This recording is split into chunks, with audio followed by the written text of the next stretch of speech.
All right, so we finished 2-2, which is slightly worse than Cho's record in the Open. He ended up having two losses throughout, 17 rounds of Swiss, or 16 rounds of Swiss plus top eight. So we have to win basically, 12 matches in a row to match his record, actually. So I think it's safe to say we did not perform as well as he did, but I'm starting to notice some holes, some things that I would fix. Windburst Kite's definitely not cutting it for me. I'm pretty interested in adding more shambling vents. Those seem pretty nice, especially against matchups like Jund, which Josh did end up losing to in the top eight, and it certainly felt like he was a little threat light there, so shambling vents might help.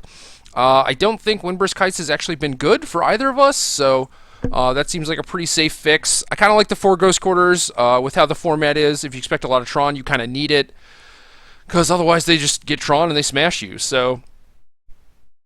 I kind of like the main deck. I could see something like another proc.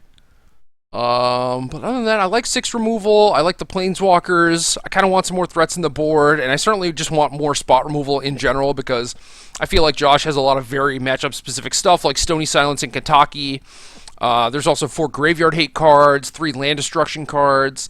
And I think, you want to be a little more well-rounded when it comes to Modern, because there's a lot of stuff out there, and you might end up playing against Elves, Merfolk, and Martyr, and I guess Splinter Twins. Splinter Twins always there.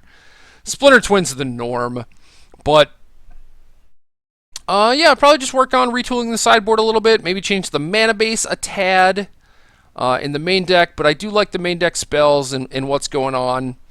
I do think you need the Auriok Champions and Timelies to beat Burn, and Champion is pretty nice against Twin. Also insulates you from their combo as long as Pestermite's not involved.